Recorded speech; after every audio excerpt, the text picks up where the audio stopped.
Assalamualaikum warahmatullahi wabarakatuh. Salam dan bahagia Bapak dan Ibu guru penggerak. Perkenalkan, saya Muhammad Hardeni, calon guru penggerak angkatan ke-9 dari SMP Negeri 2 Pamukan Selatan, Kabupaten Kota Baru. Pada video kali ini, saya akan memaparkan aksi nyata modul 1.4 tentang budaya positif. Penyebaran pemahaman tentang budaya positif terhadap rekan guru di SMP Negeri 2 Pamukan Selatan. Assalamualaikum warahmatullahi wabarakatuh. Selamat pagi, salam sehat, salam bahagia untuk kita semua. Mohon maaf pada Bapak Ibu guru sekalian yang waktunya sebentar untuk kegiatan aksi nyata di modul 1.4 tentang eliminasi budaya positif, yang mana di dalam pembahasan materi modul 1.4 ini fokus materinya adalah penerapan budaya positif di sekolah. Namun sebelumnya yang saya hormati Bapak Ismailianto selaku Kepala SMP Negeri 2 Pamukan Selatan, Bapak Ibu Dewan Guru serta staf kepala usaha SMP Negeri 2 Pamukan Selatan yang berbahagia, izinkan pada kesempatan kali ini saya menyampaikan tentang apa-apa saja budaya positif yang ada di sekolah. Materi budaya positif ini berkaitan dengan disiplin. Disiplin itu sebagai bentuk kontrol diri, yaitu belajar untuk kontrol diri agar dapat mencapai suatu tujuan mulia. Jadi orang yang disiplin itu sebenarnya ada tujuannya, yaitu tujuan mulia. Tujuan mulia di sini mengacu pada nilai-nilai atau prinsip mulia yang dianut seseorang. Kalau di dalam pelajar itu tujuan mulianya sudah tercantum di dalam profil pelajar Pancasila atau dikenal dengan istilah nilai-nilai kebajikan universal. Dr. William Burroughs itu pada teori kontrol mengatakan bahwa setiap perbuatan itu pasti ada tujuannya. Dan selanjutnya dia Burroughs pada bukunya tahun 1998 mengatakan bahwa dengan mengaitkan nilai-nilai kebajikan yang diyakini seseorang, maka motivasi intrinsiknya akan terbangun sehingga menggerakkan motivasi dari dalam untuk mencapai tujuan yang mulia yang diinginkan. Salah satunya tadi nilai-nilai kebajikan yang ingin dicapai oleh setiap anak Indonesia kita kenal dengan profil pelajar Pancasila.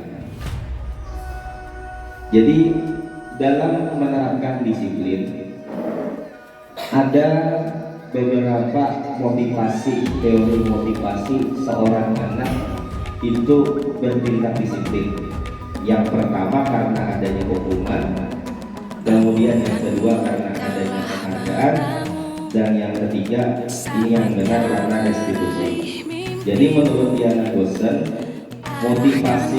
tiga motivasi perilaku manusia yang pertama adalah untuk menghindari ketidaknyamanan atau hukuman. Kebanyakan dari anak-anak kita masuk kategori yang nomor satu ini. Sebenarnya ini adalah tingkat yang paling rendah motivasi perilaku manusia. Biasanya anak-anak datang pagi itu karena supaya tidak dihukum. Anak-anak mengerjakan PR supaya tidak dihukum. Ini adalah motivasi untuk menghindari ketidaknyamanan atau hukum. Kemudian yang kedua, untuk mendapatkan imbalan atau penghargaan. Jadi satu tingkat di atas motivasi yang pertama, orang berperilaku itu adalah untuk mendapatkan imbalan atau penghargaan dari orang lain. Orang dengan motivasi ini akan bertanya, apa yang saya dapat ketika saya melakukan ini? Apa yang saya peroleh ketika saya mengerjakan ini?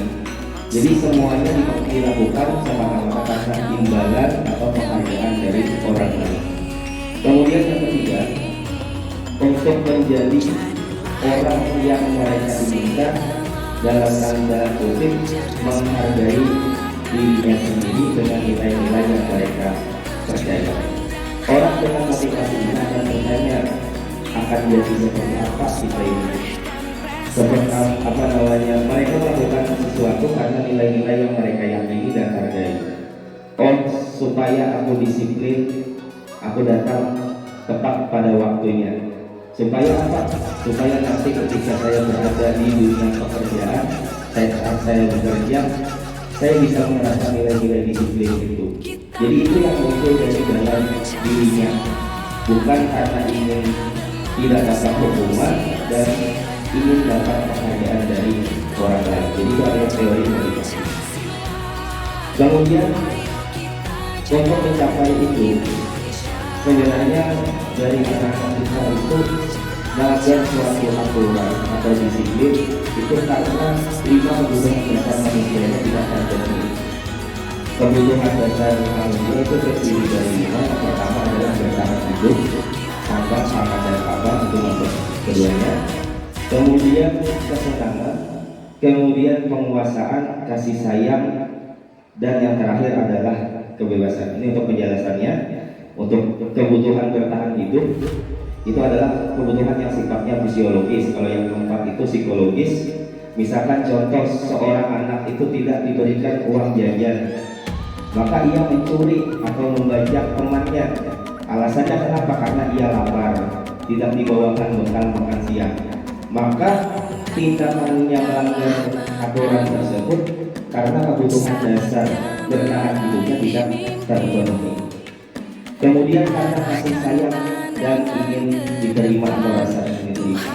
Jadi kebutuhan untuk disayang ini masuk kebutuhan psikologis, yaitu hubungan dan koneksi sosial. Kebutuhan untuk memberi, kemudian menerima kasih sayang.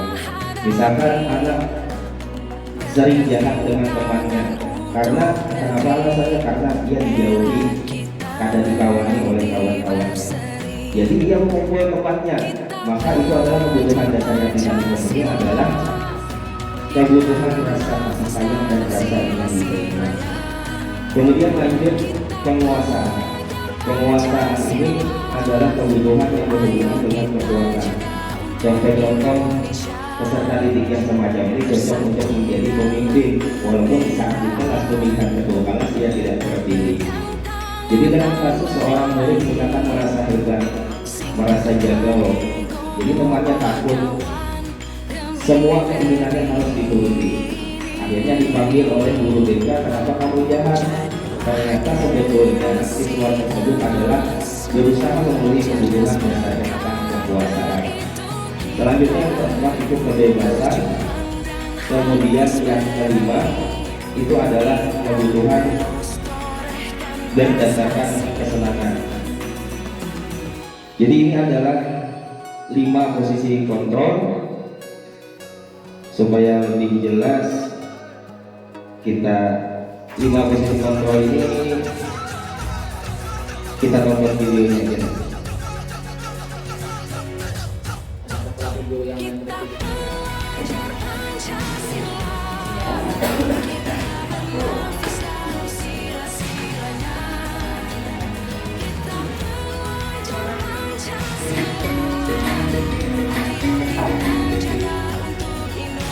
Salam bahagia ibu dan bapak guru hebat.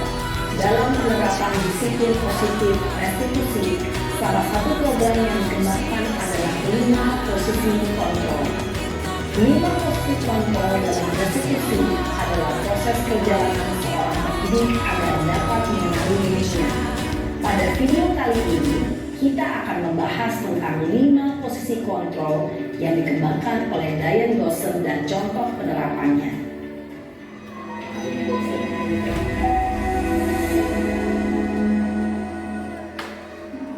5 posisi kontrol itu adalah 1.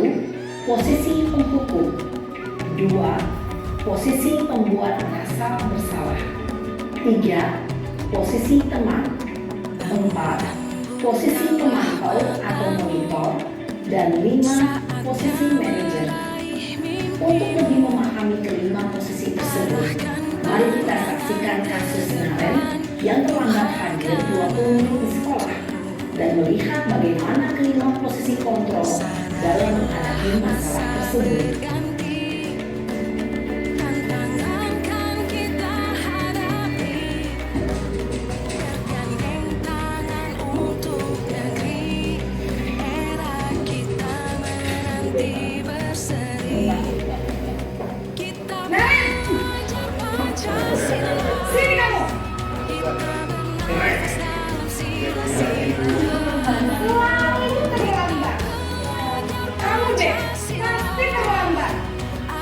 Bu.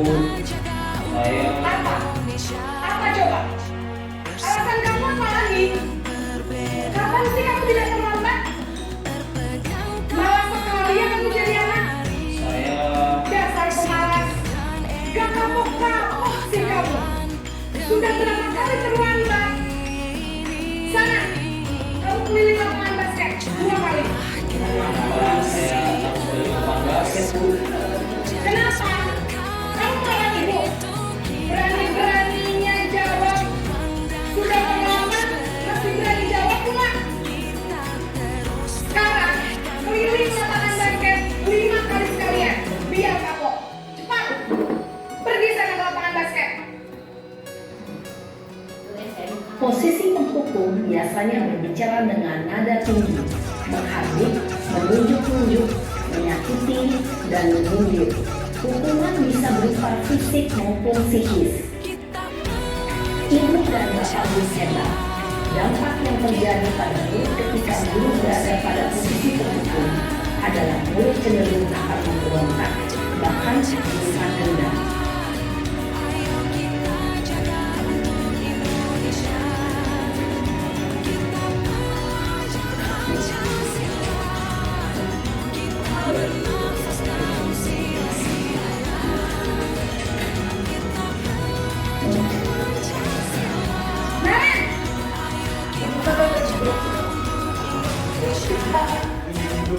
Ibu.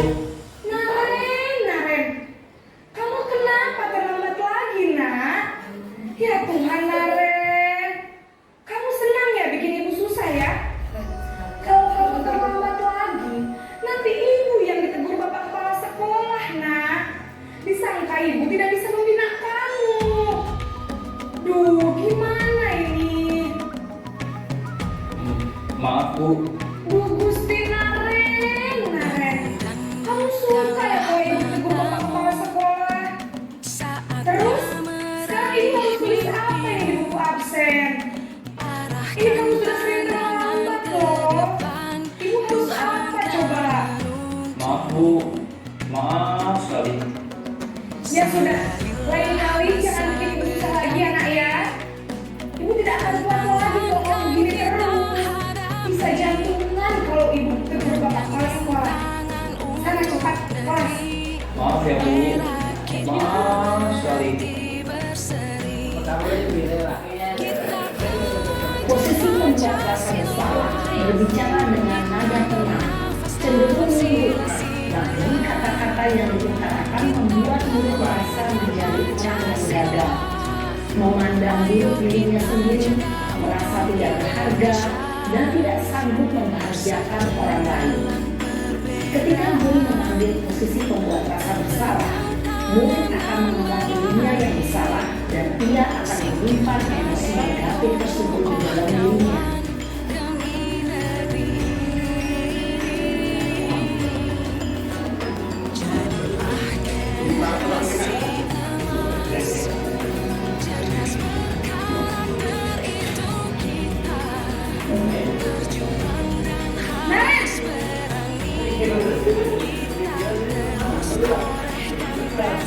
Selamat pagi Bu.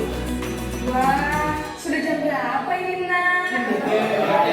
Iya, sayang. Iya Bu. Habis ibu saya lupa bangunkan saya Bu.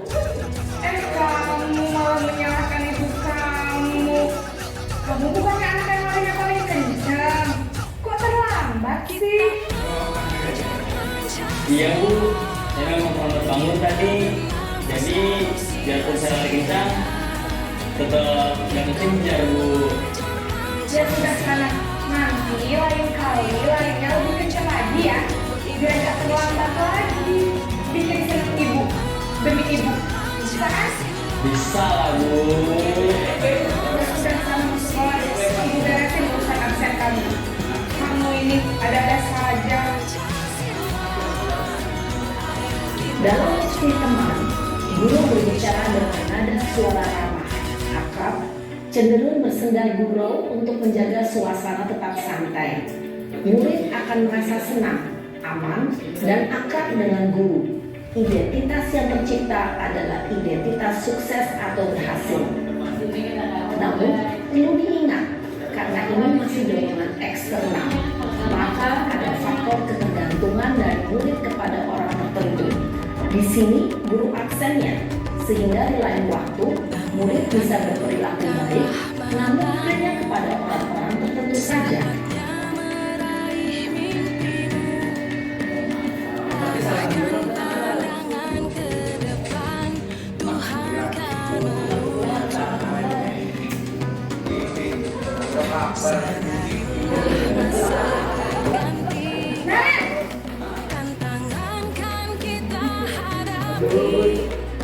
Selamat pagi Bu. Nah, apa peraturan sekolah kita tentang jam berapa kita harus masuk sekolah, Nak? Kita harus di sekolah jam 7 Bu. Iya betul, sekarang sudah jam 7.20. Naren sudah tahu konsekuensinya jika terlambat hadir. Paham Bu, saya harus tinggal kelas pas jam istirahat selama 20 menit. Iya benar, konsekuensinya demikian. Jadi nanti jam 9.30 pas istirahat, kamu harus tinggal di kelas, kerjakan tugas tambahan untuk ketertinggalan kamu, ya? Baik Bu. Posisi pemantau mengandalkan penghitungan atau data untuk mengontrol murid. Guru mengarahkan murid berdasarkan peraturan dan konsekuensi. Seorang pemantau menunjukkan bahasa tubuh dan ekspresi wajah yang datar dan cenderung formal.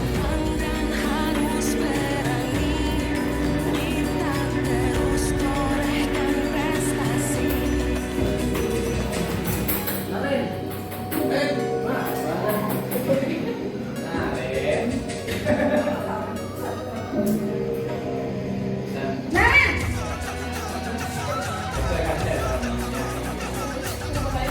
Selamat pagi Bu. Selamat pagi, Naren. Maaf Bu, saya terlambat. Ya, sekolah masuknya jam 7, sekarang sudah jam 7.20. Jadi sekarang bagaimana ini, Naren? Maaf Bu, saya masalah saya semalam. Baiklah, menurut kamu, keyakinan sekolah yang mana yang perlu kamu tingkatkan? Menghargai diri sendiri dan orang lain mungkin ya Bu. Setuju. Jadi, apakah Naren meyakini prinsip saling menghormati tersebut? Iya Bu, saya meyakininya. Apakah Naren bersedia memperbaiki masalah keterlambatan ini? Bersedia Bu. Bagaimana kamu akan perbaiki masalah keterlambatan ini? Saya akan coba untuk tidak lupa menyetel alarm saya Bu. Baik, kalau Naren lupa menyetel alarm di rumah, ada orang yang kira-kira bisa bantu mengingatkan tidak? Ada Bu, kakak saya, Kak Emma. Ada lagi selain Kak Emma? Selain Kak Emma, ada ibu saya. Baik, jadi yang mengingatkan Naren adalah Kak Emma dan Ibu Maria. Kira-kira akan mulai setel alarm kapan nih, Naren? Setelah pulang sekolah, akan segera saya lakukan. Baik, jadi Naren akan setel alarm untuk bangun besok pagi dan akan diingatkan oleh kakak dan ibunda Naren ya. Ada lagi yang mungkin perlu dilakukan Naren agar tidak terlambat bangun lagi. Tidak ada Bu. Baik Naren, terima kasih untuk kerjasama kamu. Sekarang kamu perlu kembali ke kelas untuk belajar. Baik Bu, terima kasih. Posisi manajer adalah posisi kontrol yang disarankan untuk membimbing murid memiliki sikap disiplin yang positif, yaitu murid yang mandiri, bertanggung jawab, dan dapat memecahkan masalah. Tujuan dari posisi ini adalah agar murid dapat berefleksi atas tindakannya. Guru akan dengan tulus memberikan pertanyaan-pertanyaan bermakna, sehingga membuat murid dapat belajar dari kesalahannya dan mencari sebuah solusi untuk menyelesaikannya. Ibu dan bapak guru hebat, setelah mengamati adegan kelima posisi kontrol tadi, kira-kira posisi mana yang paling ideal? Posisi mana yang dapat menunjang motivasi intrinsik murid? Ya, tentu posisi manajer. Posisi ini memang posisi ideal yang ingin dituju setiap pendidik. Pada posisi inilah, guru dapat menerapkan disiplin positif yang berpihak pada murid, yang memerdekakan murid. Perjalanan seorang pendidik tentunya tidak mudah untuk sampai pada posisi seorang manajer. Namun, tujuan kita pasti, yaitu menciptakan murid-murid yang mandiri, merdeka, dan bertanggung jawab. Semoga penggambaran 5 posisi kontrol yang telah diperlihatkan ini dapat menjadi ajang refleksi bagi kita semua, agar dapat terus mengasah dan menerapkan disiplin positif yang memerdekakan murid. Mari terus berlatih dan bersemangat. Selamat menerapkan. Salam dan bahagia, Ibu dan Bapak Guru. Hebat. Penerapan pemahaman pada peserta didik dengan mendiskusikan pembuatan keyakinan kelas.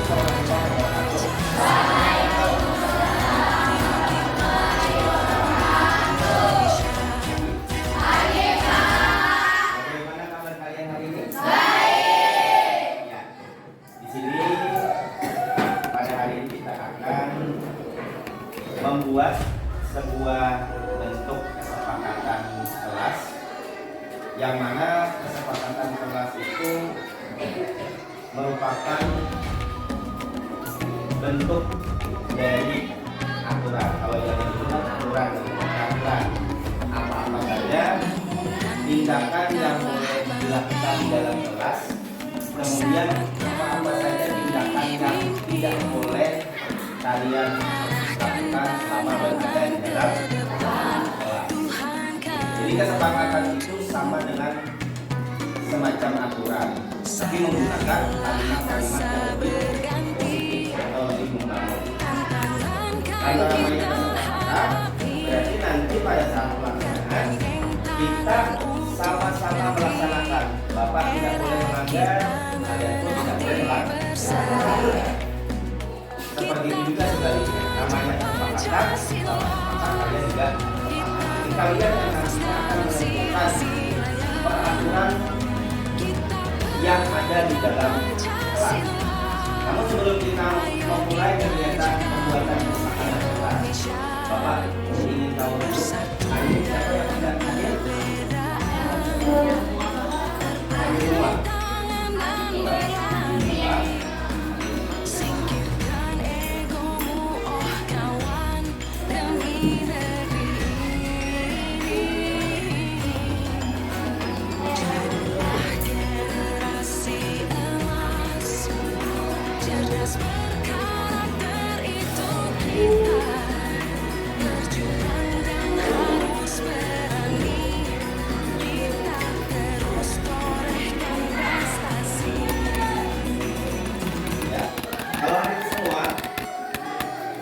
Satu lagi informasi dari Bapak, nanti silakan kalian buat satu saja, satu buat kesepakatan kelas. Intinya kalau dulu namanya peraturan, kalau peraturan itu ada kata dilarang, dilarang bermain di dalam kelas. Satu peraturan, dilarang membuat onar di kelas, dilarang datang terlambat. Bedanya peraturan dan kesepakatan, kalau kesepakatan kalian menggunakan kalimat-kalimat yang lebih spesifik. Contoh, datanglah tepat waktu. Kalau peraturan dilarang datang terlambat. Kalau kesepakatan kelas, itu adalah bentuk untuk mengupayakan supaya kalian itu melakukan nilai-nilai kebaikan. Kalau kesepakatan kelas, datanglah tepat waktu. 3 kata saja. Datanglah tepat waktu. Kalau peraturan dulu dilarang datang terlambat. Dilarang ribut di kelas. Kalau untuk kesepakatan kelasnya, belajarlah dengan tenang. Dilarang keluar kelas pada saat jam pelajaran. Kalau kesepakatan kelasnya, tidak boleh menggunakan kata jangan. Tidak boleh menggunakan kata jangan. Kira-kira apa kesepakatan kelasnya? Dilarang berada di luar kelas selama kegiatan pembelajaran. Berada di dalam kelas pada saat jam pelajaran. Jadi semacam itu. Terserah kalian mau membuat kesepakatan seperti apa, yang jelas arahnya supaya dilanjutkan. Paham nggak jadi? Kalau tidak paham nanti silakan kalian tanyakan. Silakan tulis di kertas not namanya. Silakan kalian tulis di sini. Lalu nanti kalian tanyakan pada media satu. Paham kira-kira? Cukup satu aja kita jawab. Tidak usah selesai semua. Perhatikan dulu ya.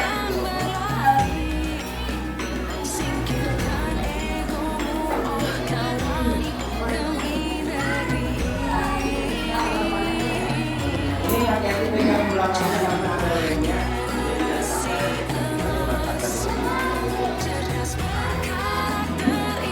Silakan mengeluarkan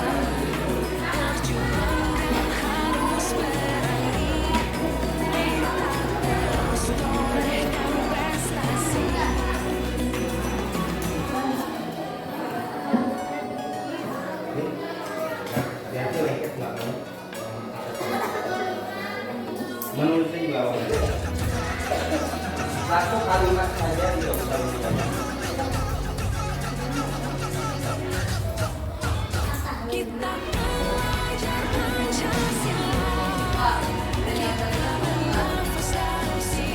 Tidak boleh menggunakan kata dilarang ataupun jangan. Tidak boleh.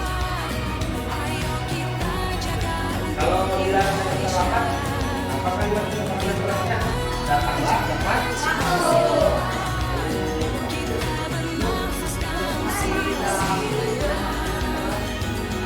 Makanlah si cantik.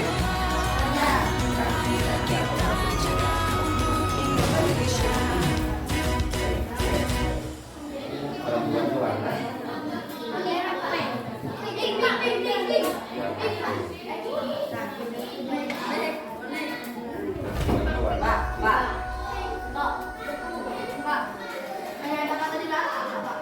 Tidak boleh menggunakan kata dilarang. Tidak boleh juga. Makanlah di kantin sekolah. Makan dan minum di kantin.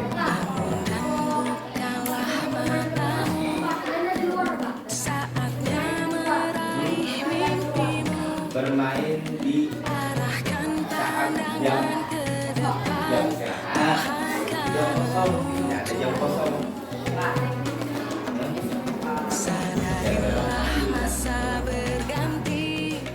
Jagalah. Kalau jangan dilarang merusak peralatan sekolah. Apa kalimatnya? Jagalah.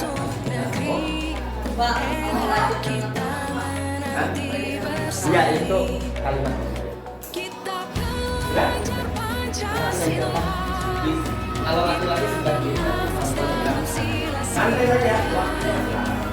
Jangan kalian pikirkan kalimat.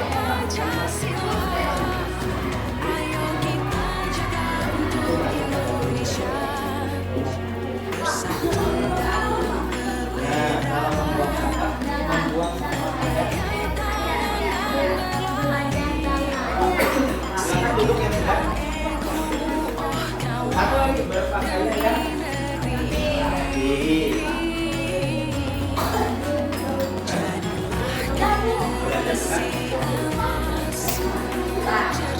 Kerjakan tugas dan buat Pak.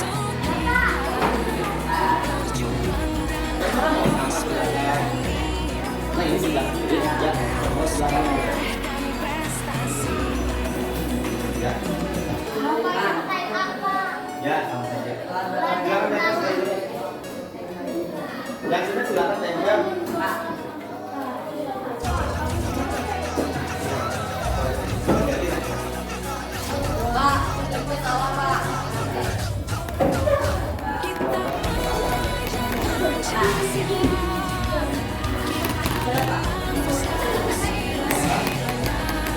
Ya, bisa.